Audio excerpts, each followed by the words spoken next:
Hello everyone, we are going to see about the topic called circle of Willis today. Okay, circle of Willis. It is the network connection of arteries in the brain. Which part of brain? In a sense, base of brain. It is situated in the interpeduncular fossa.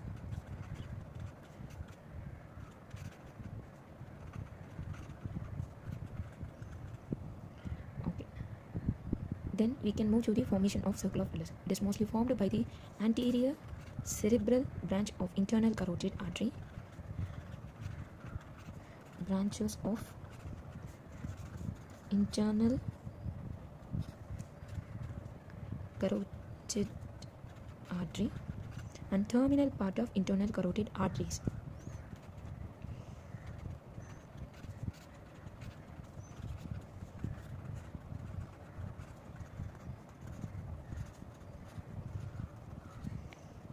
First one, it is formed by the anterior cerebral branches of internal carotid artery and terminal part of internal carotid artery, and posterior cerebral branches of internal carotid artery. Okay, sorry, it's not internal carotid artery. This one is basilar artery. These three are the main three structure which forms the circle of Willis: anterior cerebral branch of internal carotid artery and terminal part of internal carotid artery, posterior cerebral branch of basilar artery. Last one only will be the basilar artery. Remaining first two are internal carotid artery only, anterior part and terminal part of internal carotid artery. These three structures mainly forms the circle of Willis.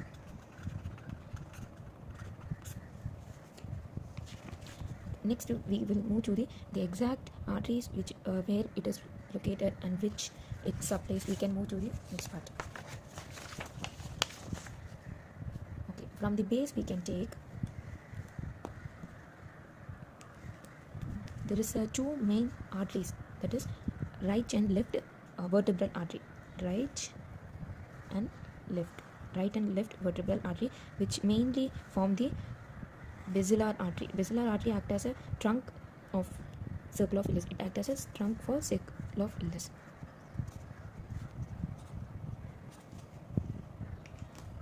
And these two structures are vertebral artery, the right and left vertebral artery.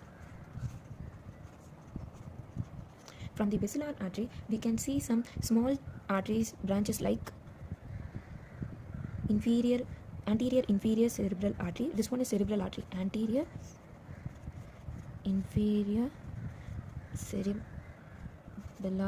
artery. Okay, in from the right and left vertebral artery also we can see the anterior spinal artery. This one is the anterior spinal artery. This one is anterior spinal artery.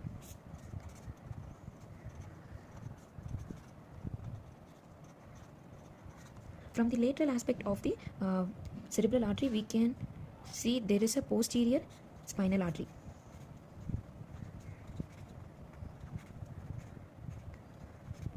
Okay, we can form the now we will rewind it. First, there is a right and left vertebral artery. In between that, there is an anterior spinal artery. In lateral aspect of the both side of vertebral artery, we can see posterior spinal artery. Okay, from the basilar artery, there is from lateral aspect of basilar artery, we can see small structures called pontine branches.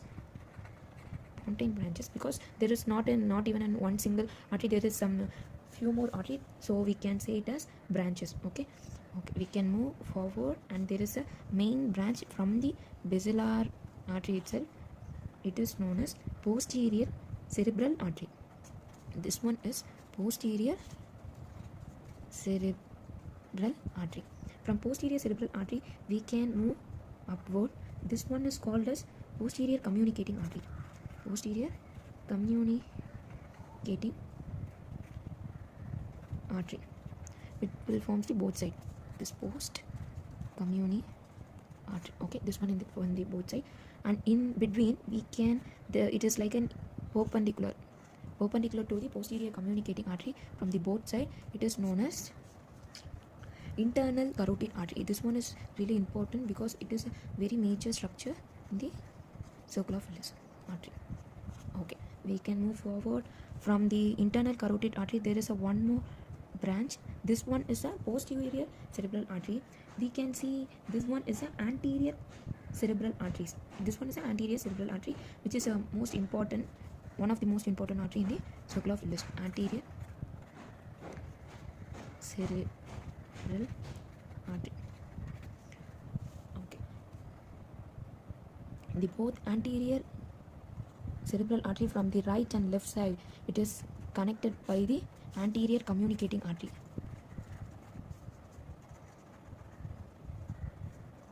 Okay, these are the most important branches of circle of Willis, and we can see what is this one. This one is a we can see this part is the anterior cerebral artery. This is the continuation of anterior cerebral artery. Okay, this one is the continuation of anterior cerebral artery. This one only the anterior communicating artery. Okay, let's go through it. First, there is these are the main branches of circle of Willis. First, there is a right and left vertebral artery. From the right and left vertebral artery, in downward there is a formation of anterior cerebral artery. In lateral there is a posterior cerebral artery. Then in upward direction, vertebral artery forms the main trunk or shaft of circle of Willis, called as basilar artery. In the both side of the basilar artery, we can see the pontine branches. In the pontine branches, and we can move forward to the circle of Willis. There is a artery which is bifurcating from the basilar artery, is the posterior cerebral artery. So upward in posterior cerebral artery, there is a posterior communicating artery. Perpendicular to the posterior communicating artery, we can see the internal carotid artery. Okay, this one is an internal carotid artery. We can ask what is this one. Okay, this one is internal carotid artery. The lateral aspect, that outward one, is middle cerebral artery. The outward one is the middle cerebral artery. This is not an entire internal carotid artery. The innermost artery is known as internal carotid artery. The outermost is called as middle cerebral artery. Okay, we can move forward. From the internal and middle cerebral arteries, there is an artery called as anterior cerebral artery. From right and left side, anterior cerebral artery, which is connected by the anterior communicating artery. Okay, this one is the final most artery of the circle of Willis. I think you people are get clear about this circle of Willis. There is much more small arteries also is there. Okay, these are the main branches of circle of Willis.